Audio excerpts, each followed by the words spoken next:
Welcome to Focus Today. I'm your host, Perry Atkinson. And, well, what do you think about last night? And we got some great guests today to talk about the last of the three presidential debates took place last night in Las Vegas, there at the University of Las Vegas in Nevada. And I'm delighted to have with us today Jacob Daniels. He's the Michigan Chief of Staff there for the Donald Trump campaign in Michigan. And he has some Oregon around his edges a little bit. Hi, Jacob. How you doing, friend? Barry, thank you for having me on the show. Very glad to be here, and looking forward to getting back to those beautiful mountains and the coast and all that great stuff, all the green back in Oregon. So, yeah, well, welcome home. Welcome home when you can. Well, thank you. I appreciate that, Barry. All right. So, what did you think of the debate last night? Well, I thought Mr. Trump came in and he did exactly what he's supposed to do. He positioned himself. He showed the American people that he's ready to lead on day one. I was very happy that the question came up about Supreme Court justices and that Mr. Trump was able to make clear in front of everybody, in front of the entire world who was watching, that he supports life and that he's going to appoint justices to the Supreme Court and to our lower courts as well that are going to reflect things that are important to us, like the First Amendment, the Second Amendment, life, things of those nature. And so I think that was a very, very important point in the debate last night. Any indication yet, Jacob, of post-debate bumps or anything, or is it a little too early? Well, I think we'll get an idea probably a little bit later today so far as, some of the, I guess we call them brush fire polls, where you just kind of figure out real quick, how people responded to things. From what I'm hearing this morning, the focus groups were good for Mr. Trump. Frank Luntz did a focus group that I was taking a look at, and things looked like it went real well for Mr. Trump. And we here at our office in Lansing, we have about 30 offices in Lansing, in Michigan, but Lansing is our headquarters. And so we had a big gathering where we had people make phone calls for Mr. Trump prior, and then we had the debate, and everybody felt that the debate went real well, and we were excited about it. What's the feel in Michigan? Are you guys going to take the state? I think so. I really do. There's certain aspects to the state that really fit Mr. Trump. I mean, people call him the blue-collar billionaire, and a lot of his policies on or positions on trade, like NAFTA, TPP, the currency manipulation with China, et cetera. You see that he's someone who is going to appeal to those blue-collar Democrats that once made up that big tent that Reagan always spoke of. You have any idea? I mean, I know you're leading the charge there in Michigan. Any idea what the next 18 days are like for the campaign? What are they telling you? Well, the next 18 days is it's going to be a roller coaster. We're going to have our highs. We're going to have our lows. We've had some lows throughout the campaign. We've had some highs. I think last night was a great high for us. But, my job is to make sure that my staff keeps an even keel and a level head. And when we get hit with something that doesn't, necessarily help us in our election, we got to keep our heads held high. And, when things are going really well for us, we have to stay humble and recognize that, this is a volatile race. And really, at this point, I know a lot of pundits have written off the Republican nominee's chances of winning this race. But, honestly, the only poll that matters to me, Perry, is the one on November 8th. No question about it. I thought last night Chris Wallace did a remarkable job compared to the previous two, and it brought both candidates to focus on the issues. And pretty much, I thought the deciding moment was the first question. That first question showed the difference between the two candidates and their two ideologies. What do you think? Now, the first question. Now, which one was that? Was about the Supreme Court and the justices and the interpretation of the law.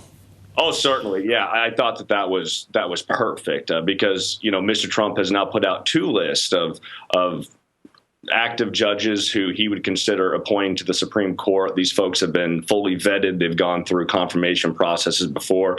And so Mr. Trump was able to talk about all those, great potential nominees, Judge William Pryor being one of them. I think he's a tremendous judge. And so you really I think that's what this election is all about. That's when it comes down to it in the very end. The difference is, how do you want your Supreme Court to be stacked? Do you want Hillary Clinton making those appointments, or do you want Donald J. Trump making those appointments? And in my personal analysis, I want Mr. Trump making those appointments. And you look at a candidate for president, and a lot of times the biggest decision they have to make in this whole thing, the first big decision is who they choose as their vice president. And a vice presidential nominee, Mr. Trump chose, Governor Pence, who is strong on life, strong on the Second Amendment, has a great track record. And let's not forget that Governor Pence did, in fact, endorse Mr. Trump's opponent in the Indiana primary.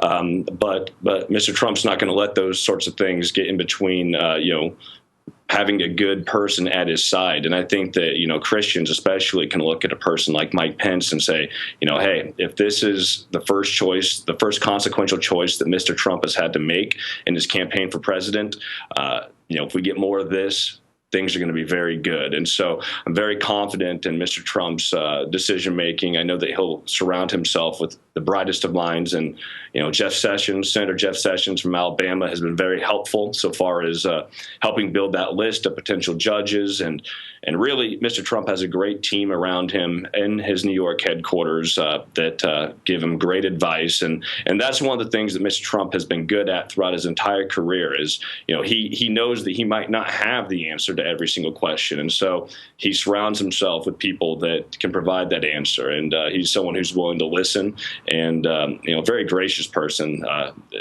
when you see him in person. And, I really believe that is the quintessential, that is what this election is all about, how the Supreme Court will be composed for the next 25 to 30 years. Jacob, 18 days, what's your game plan there in Michigan? Get out the vote. Get out the vote as much as possible. In fact, we actually have Oregonians that are calling into Michigan. They're calling into Colorado. They're calling into Arizona. And so we have, about 200 Oregonians every day who get onto our Trump Talk system, and they call into our system and they make phone calls right from Oregon into these battleground states. And we have, we're building up a robust team of callers here. Our door knocking efforts are terrific. We partner with the RNC in that capacity, and we're hitting all of our benchmarks. It's tens of thousands of doors per week, and we're getting that done. We're doing everything so far as the ground game is concerned, and really it just comes down to what the voters want to see so far as their future is concerned. Okay, any idea what the voter registration is like in Michigan? Well, it leans Democrat. Michigan's a lot like Oregon. I say it's a lot like Oregon minus the mountains. And so the same demographics, the same kind of electorate, the same sort of demographics that we see in Oregon are basically here in Michigan as well. But, the reason why this state is so competitive for Mr. Trump is because of the fact that, he takes a stand, against NAFTA and against TPP and things like that. And so people that, as I said earlier, people who wouldn't typically vote for Mr. Trump are going to vote for him, on the basis that, he wants to keep jobs here in America. He wants to put America first. And, I don't want to be cliche, but he wants to make America great again. Well, good to see you again, friend. I know you got 18 more days, and right now we'll see what happens. But from all indications, Mr. Trump came out pretty well from the debate last night. I was looking at the random people walking through the crowd last night, just randomly asking people. And one of the reports I saw, it was 61 to 37 in favor of Trump. That's just walking through the crowd. And so kind of interesting. We'll see if over the next 48 hours, if there is any big bump there. Certainly, Perry. I appreciate you having me on the show. And just to reemphasize, the most important thing in this election to me is the Supreme Court. And I know that a lot of you folks feel the same. And so, get out there and vote, no matter who you're voting for. Get out there and vote, everybody watching. And, this is democracy in action. So I appreciate being on your show today, Perry, and I hope you have a great day. Yeah, good to see you, friend. Welcome home when you can. Thank you very much. All right. We'll be right back.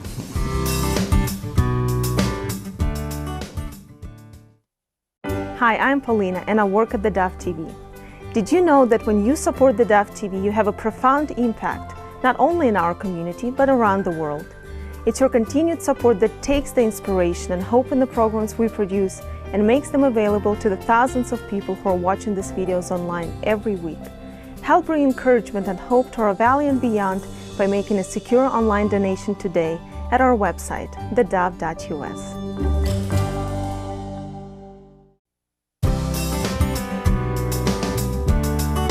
Hey, welcome back to Focus Today, and wow, let's go right on down to the heart of the action. Yes, we're going to talk with our good friend Megan Baby. No, excuse me.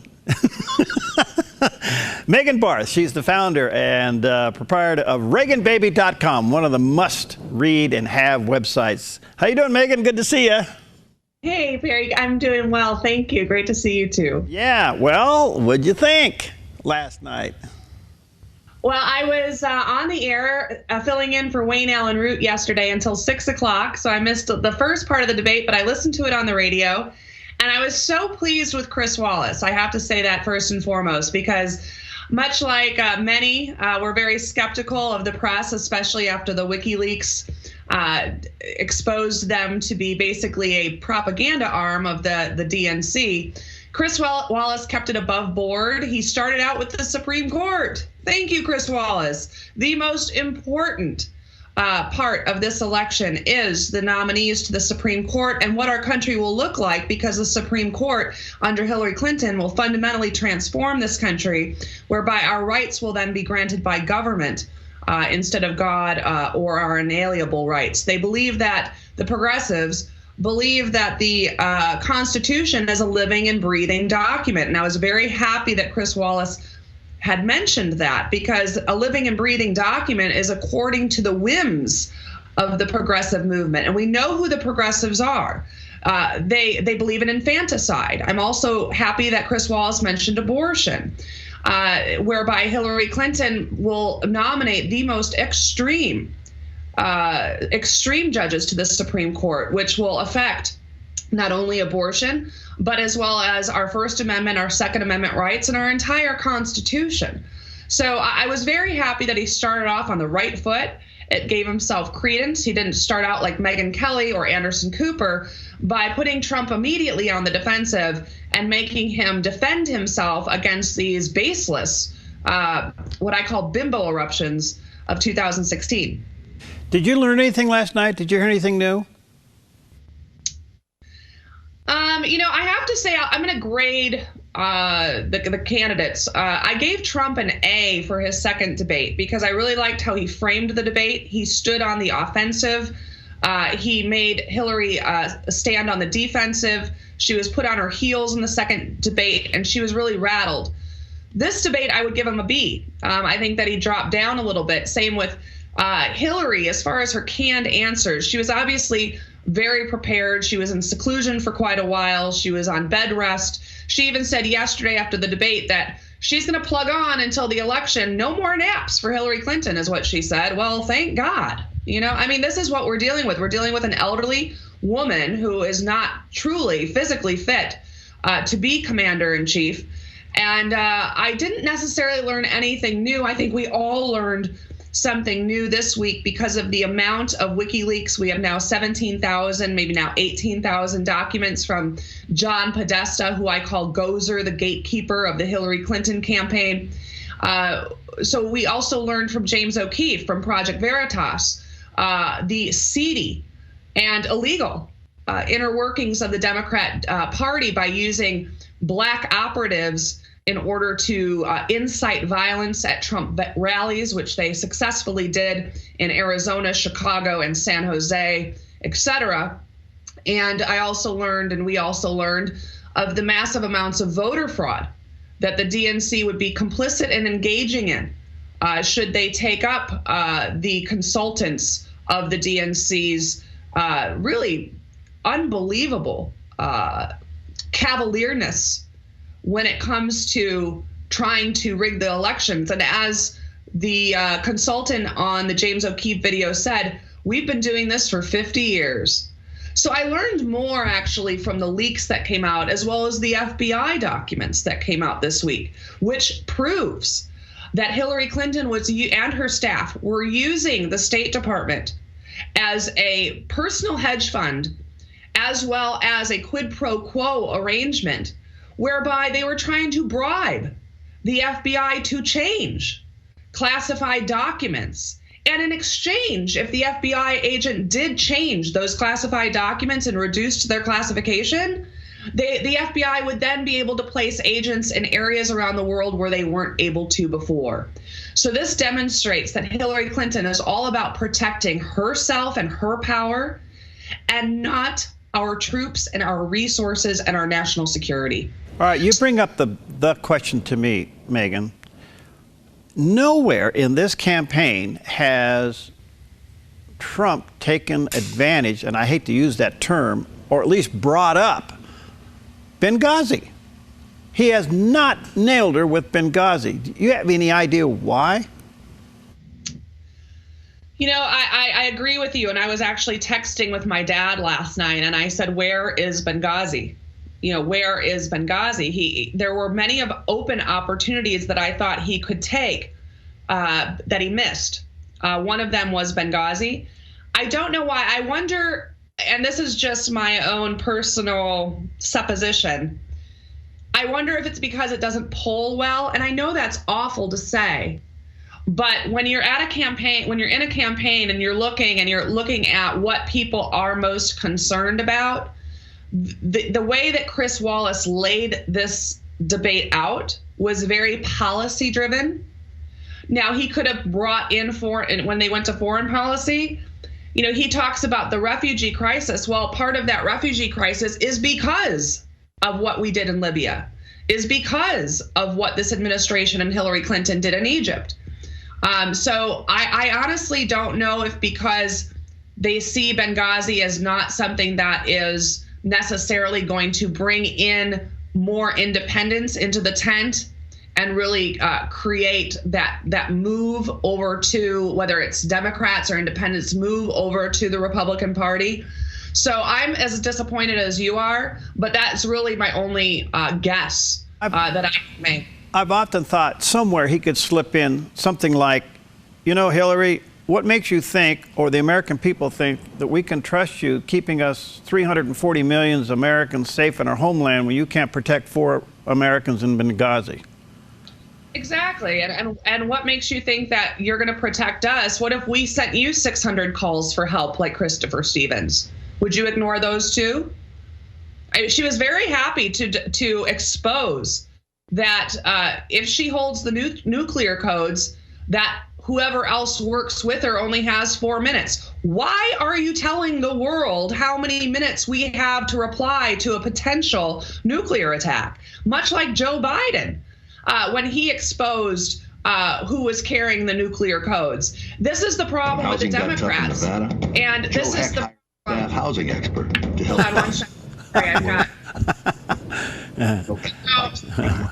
Ads. That's okay.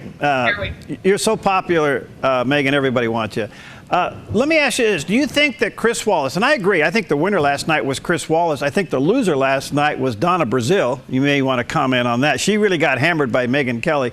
But do you think that Chris Wallace balanced pretty well the sexual accusations on the Trump side and the WikiLeaks stuff on the Clinton side? Say that one more time. Do you think was pretty much balanced the accusations of the sexual assaults on the Trump side with the WikiLeaks and all those issues on the Clinton side?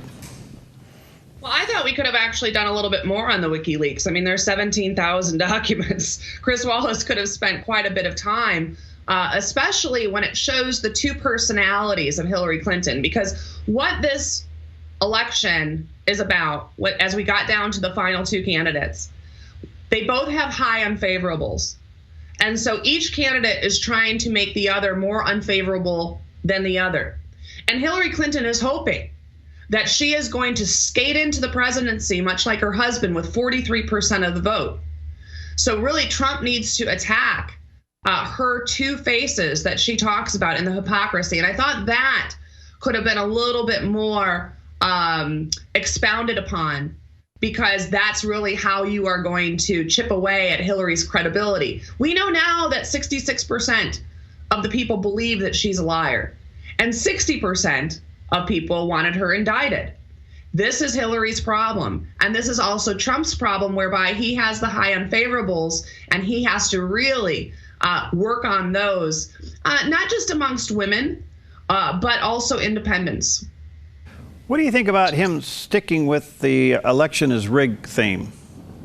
I think it's a brilliant move because, look, the Democrats want to deny that voter fraud exists. We caught them on tape committing voter fraud. They want to deny that voter fraud and election rigging exists. We caught them because of WikiLeaks rigging the primary against Bernie Sanders, disenfranchising millions of voices and millions of voters in order to protect the Democrat nominee, Hillary Clinton. They used the voters. They used the energy of Bernie Sanders for their own DNC efforts. And then what they did is backstab all of his supporters in the back. They rigged California. We now know. I did in ReaganBaby.com 3 parts on voter fraud. The system is rigged, part 1, 2, and 3. We also know that the system is rigged because the Democrats have the press in their back pocket. We've exposed through WikiLeaks the cozy relationship and what I would call a propaganda arm of the DNC, which is now what the press has become. The American people can no longer depend on a press that operates with ethics and integrity, a press which wants to find the truth and report the truth. Those were our hopes of yesterday. We now know that it is nothing but Pravda. It is a propaganda arm of the DNC, and that's another way that you rig an election, by denying voters knowledge, by denying them the truth, by not empowering them with the truth and feeding them false narratives and lies. Very well said. Thank you. I wish I had you for an hour. I know you're busy. We got to move on. Good to see you again. Awake? I was pretty tired this morning, I got to tell you, because I started at 4. They had so many radio interviews, and plus I hosted radio yesterday, but I'm very happy to be with you today. I wouldn't miss it. Thank you. ReaganBaby.com. That's the website. See you, Megan. We'll be back in touch. Okay. See you later. All right, we'll be right back.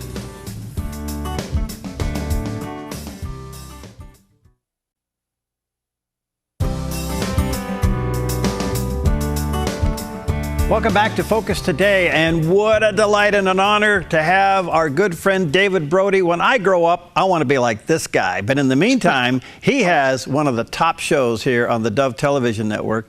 And David, before I get to you, I have to run the opening of your show. This is proof what too much caffeine can do to a person. Take a look at this.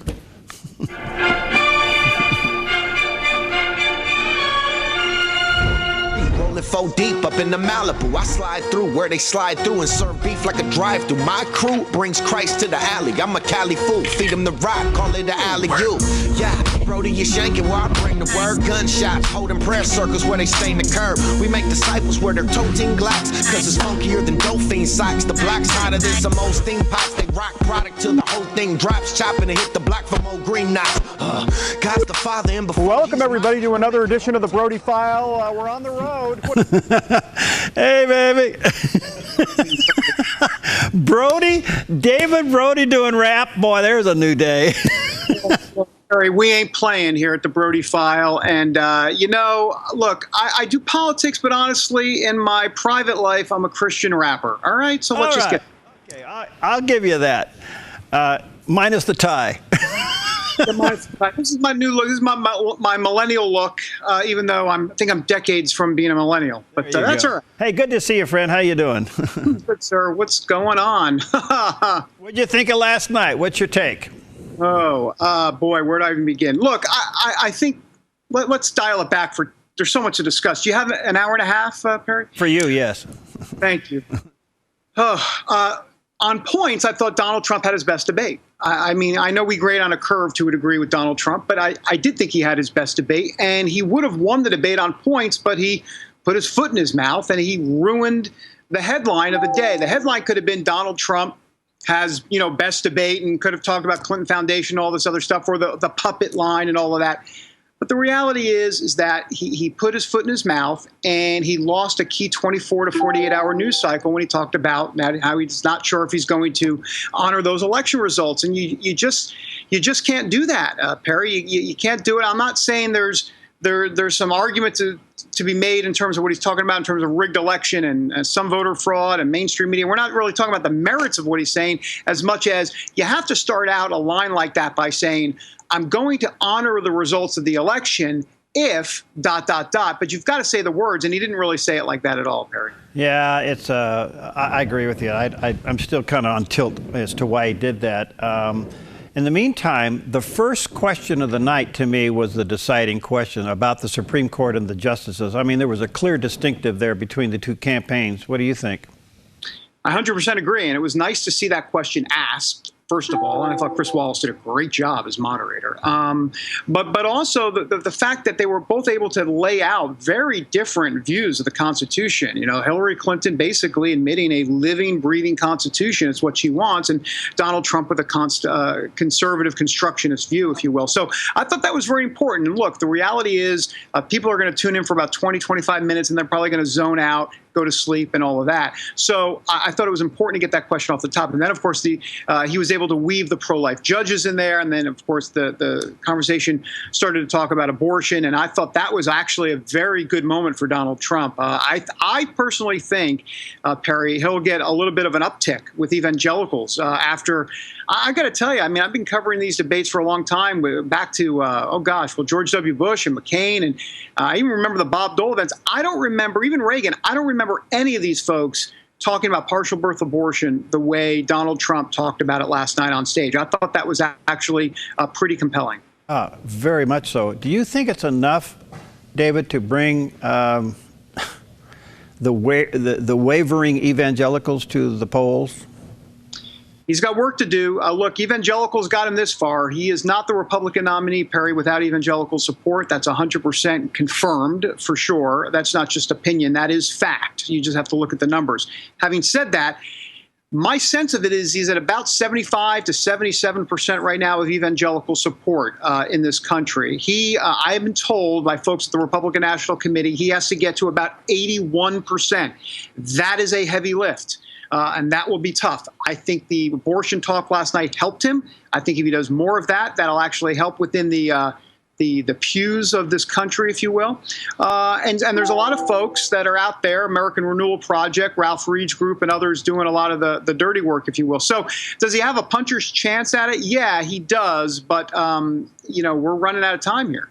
I've never seen a bigger effort of get out the vote among Christian organizations than this election. Does that tell you anything? Yeah, I think it says a lot about the state of our country. I think it says a lot about the candidate that's running, Hillary Clinton. There's a lot of obviously anti-Hillary sentiment. There's the Supreme Court.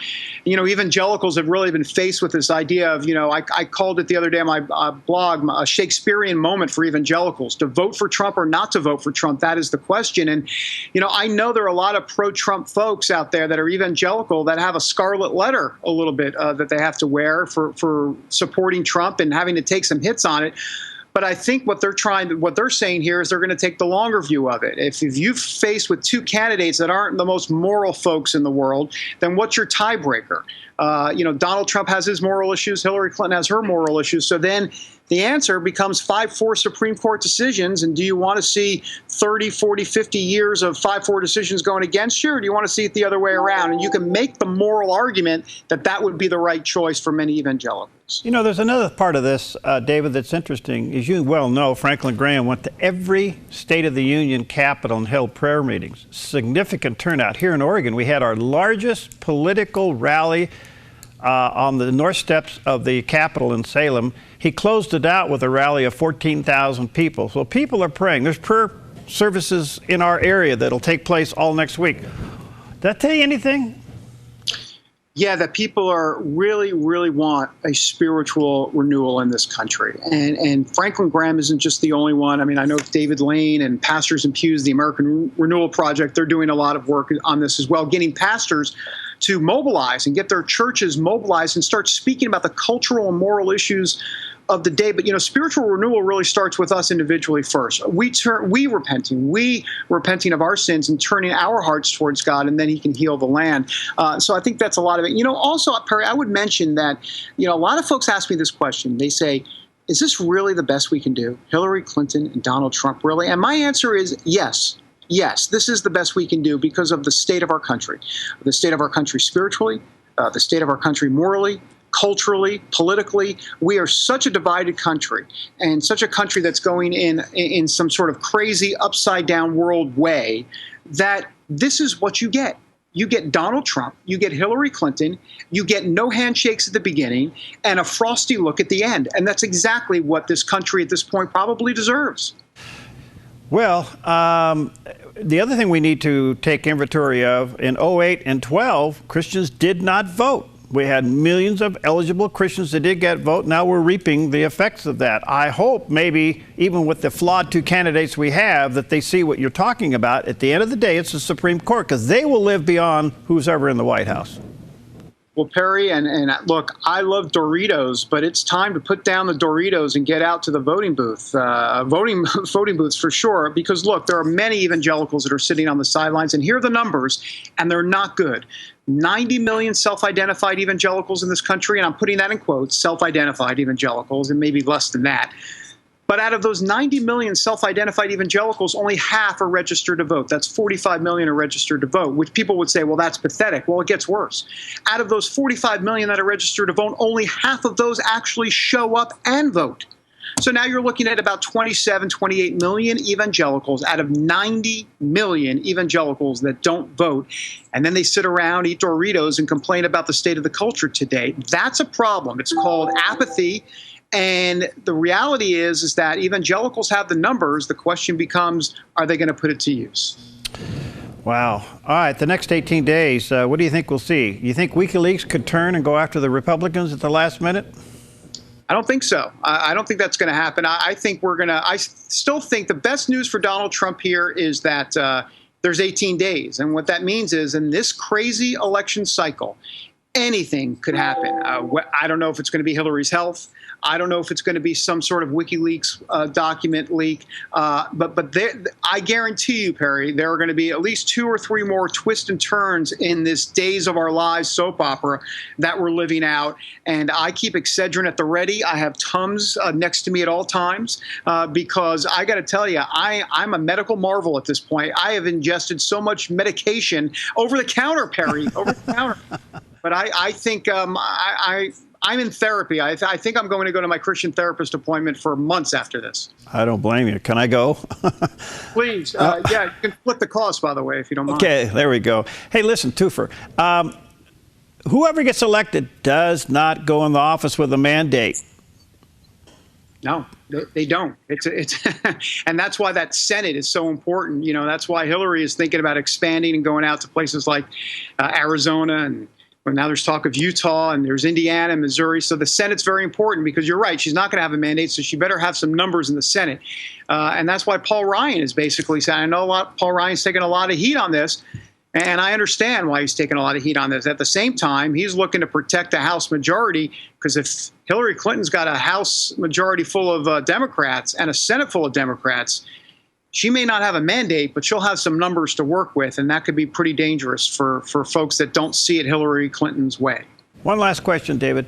What got Trump to where he is today, especially through the primary, against all the polls and against all the odds, this anti-establishment, anti-political, anti-Washington movement catapulted him where he is today? They're counting on that same surge come November 8th. Do you think it's out there? Yeah, I do. I actually, and anecdotally, I was just in Florida. Me and we have a new colleague, my new colleague Jenna Browder is a CBN News correspondent. We were both in Florida, and we talked to Trump supporters. A lot of enthusiasm on the ground, not much enthusiasm in the Clinton trenches. We visited them as well, and so we also spoke to a guy named Adam Smith, not the economist, but because he's not with us anymore. But Adam Smith from the Tampa Bay Times, a political editor there, who said that he has seen the closet Trump supporters. He knows they're out there. The polls, he's not convinced that they're exactly accurate. So anecdotally, we're seeing some some folks out there that actually could tighten up these polls. The question becomes, is it 1%? Is it 4%? I don't think it's 4%. But the bottom line is, I think we're going to have some surprises before Election Day. Can Trump win? Yeah, with an asterisk. It's a puncher's chance, but he's got a chance. And, I think that's kind of the take at this point. You're a delight. Thanks, brother. I know that you're under a lot of pressure. We're honored to carry your show. Keep up the good work, and let's connect on the other side and see if we both have survived. I tell you what, and I will send you my latest Christian rap CD if you'd like. I'm sure I'm coming out with that sometime very soon, maybe in the next 20 years. Yeah, well, they have pills for that, too. I need them. See you, David. God bless you, pal. See you later. Right, we'll be right back.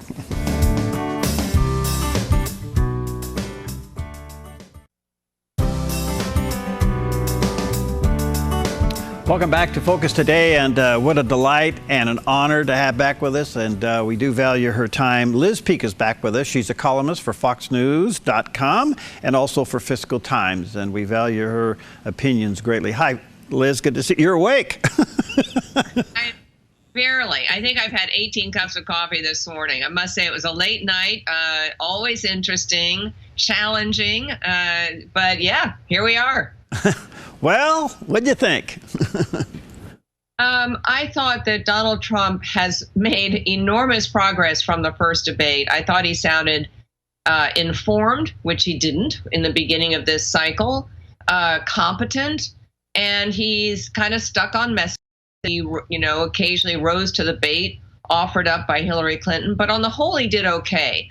I thought there were two major issues that probably I would have liked to see him avoid, and a couple of issues where I'd like to have seen him go on the attack. I don't really think it was a great idea to suggest that he wouldn't support the election outcome. I think maybe I understand why he's doing that. I think there have been enough charges of bad behavior on the part of the Clinton camp and trying to change votes and interfere with the democratic process and so forth that Trump's followers probably feel between that and the media bias that's there for all to see, that, there's some hanky-panky going on, and Trump may have gone there to fire up his base. I think that's a possible explanation. If he thought about it ahead of time, maybe that was his strategy. I also don't think it was great for him to make, his snide asides get him into trouble. And calling Hillary Clinton a nasty woman, that was beneath him, and frankly, people know she's a nasty woman. All you have to do is read the accounts of Secret Service people attached to her detail and so forth to find out, and people who worked in the White House when the Clintons were there, to find out that she is not a very pleasant human being. But really, for Trump to go there didn't really work out very well, particularly since it is with women that he needs to make up ground and attract voters. And so the issues I wish he had spent more time on were things like education, where Hillary Clinton really doesn't have a leg to stand on. She's totally in bed with the teachers' unions, can't really talk about school reform because she will lose the support of groups that have given her tens of millions of dollars. Literally, the NEA has given her $14 million bucks. And I think he could have talked more about Obamacare, because, it's women at the end of the day who are paying a lot of the bills, managing their families' finances and so forth, and the shortcomings of Obamacare are pretty obvious to those people. Neither in the first, second, or third debate did Donald Trump say anything about Benghazi. Why? Well, I think he may feel that that's a story that's been out there for quite a long time, and that voters have probably kind of come to terms with it, either thinking she's reprehensible in having not told the truth about the Benghazi attacks. But it's kind of I think it's a stale story. And my gosh, there are so many things he could be talking about. And finally, let's face it, he didn't go to Benghazi. It's true. And I think probably that is something that someone should have talked about. But the Clinton Foundation stories, even though they're harder to tell, are kind of fertile ground, because people still don't know just how many foreign donors went unreported that made contributions to the Clinton Foundation, how many things she did, how many favors she did for donors to the Clinton Foundation, how badly run it was, how they had to review and redo their taxes for several years in a row because they basically filed erroneous numbers. There's a lot of material there. Unfortunately, Donald Trump, as I think we've discussed before, is not the world's most articulate human being, so he doesn't make that case very well.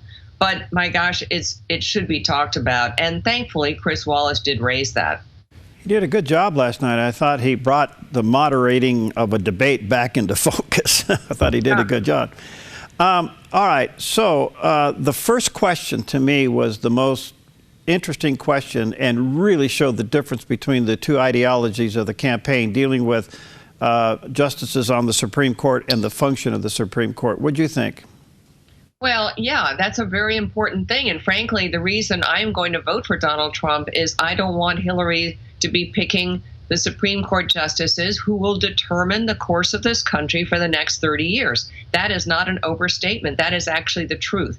So I wrote a piece, as you may remember, some weeks ago entitled 5 Reasons a Sane Person Might Vote for Trump. And that was to sort of push back at the notion that it was all the crazies who were going to vote for Donald Trump. It's not true. And there were very good reasons to vote for Donald Trump, whether or not you wanted to go and have a beer with the guy or whether or not you thought he knew everything he needed to know to become president. And number one, without a doubt, is the Supreme Court. I thought that Trump did a very good job of solidifying his conservative credentials in discussing the Second Amendment and abortion rights and so forth. Again, unfortunately, that probably didn't work too well in narrowing the voter gap amongst women because, of course, the abortion issue is a big deal for Hillary Clinton and her supporters. And I know a lot of women, frankly, who really don't like Hillary Clinton. But on this issue, they will probably find common ground. 67% now is the latest indication of Americans that feel that she can't be trusted and she's a liar. But she's still ahead in the polls. How'd this happen? Well, I mean, unfortunately, it's the lesser of two evils. They don't think that Donald Trump is very trustworthy either. Everyone has said, and it is totally true, this is an unprecedented election. Never have two candidates with such high unfavorables who are basically just not liked by the American people run for the presidency. And so, I think what we can expect here, first of all, I don't think that either one is going to win a huge mandate. Hillary Clinton may win, which is what the majority of the polls show right now. I don't think she'll have the House. She'll be thrilled not to have the House because then she won't have to follow through on a lot of promises she's made to Bernie Sanders supporters, promises that she can't make, doesn't want to make, and that her billionaire donors don't want her to make. So I think we're going to have 4 years of sort of disgruntled electorate. I don't think she'll serve more than 4 years because, frankly, the next 4 years are going to be just horrible. I mean, I don't want to sound even more depressing, but you have hot spots around the world and getting worse, not better, whether it's North Korea or Syria or Iran. Those hostilities with those nations and Russia, to be sure, are only getting worse. And I don't see how a Hillary Clinton presidency is going to change the arc of that. And ISIS has been rather quiescent here of late. I don't think they're done for, and I don't think they're going to disappear. But on the economic front in this country, we have some real serious challenges. I mean, if interest rates start to go back up, our debt payments are going to explode, driving the deficit higher. It's already up significantly, as you know, this year versus last year, or I really should say last fiscal year versus the year prior. That's only going to go in one direction. And I think Obamacare is a mess. I mean, someone's going to have to deal with that. Whether Hillary Clinton or Donald Trump is president, it's either going to have to be dismantled, and we're going to have a huge ruckus again about how to reconstitute a new healthcare program, or they're going to be fighting over tweaks to it. But either way, it's the poor old average American whose doctor choice is being limited day by day. Premiums are going up, deductibles are going up, and it was finally figured out that Obamacare is not the panacea that their popular president continues to pretend that it is. All the controversy about emails and classification of emails and all the things that has become so obvious now that she is violated and, quite frankly, a criminal. She again last night gave us an indication she couldn't be trusted with classification or classified information by telling us that from the time the nuclear code is exercised is 4 minutes before something happens. I mean, isn't that enough to just set your head on fire? I wondered about that at the time. I don't know if that's secret information. Look, I mean, let's talk about the Russians. James Clapper this morning was talking about how the Russians, James Clapper has come out and said the Russians basically are behind the hacks of all these various emails. But then, the idea that Russia might actually challenge the United States in a more significant way is disregarded as complete bunk. You can't have it both ways, folks. I mean, either they're in control of an enormous cyber operation that is really threatening to the United States, or it isn't. And by the way, if they are, where's the Obama administration been? 8 years ago, he appointed a cyber czar. Remember the czarist era in the Obama administration?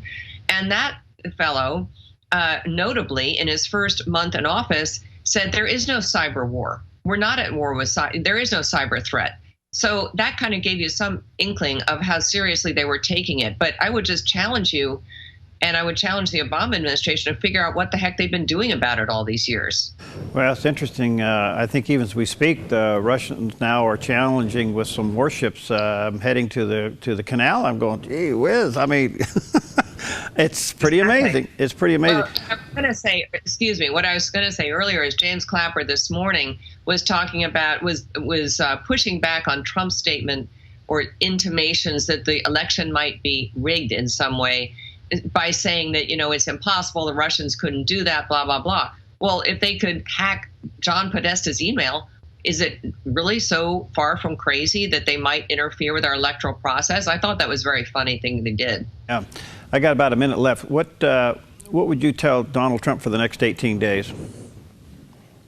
I thought he did something brilliant 2 days ago, something I am passionate about, and I think a lot of Americans feel strongly about, which was talking about term limits.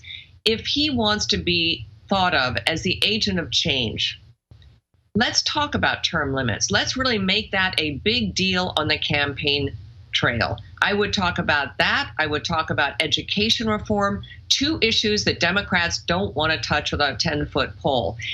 That is his strongest case to make. Unnoticed by the media was his closing remarks last night, which is this country cannot afford 4 more years of Obama presidency, and that's what we're going to get with Hillary Clinton. That's what he needs to talk about and bring it home to things that people really care about, like corruption in government, because, boy, we are seeing a lot of it right now. Yeah, I think we're just staggered by the fact that one thing WikiLeaks has done is exposed the corruption all the way up and the compromise now of the FBI and the DOJ and all of those things. Liz, you're a delight. Thank you. Thanks for, good to see you awake. Yeah, I know. Fine. Thank you very much.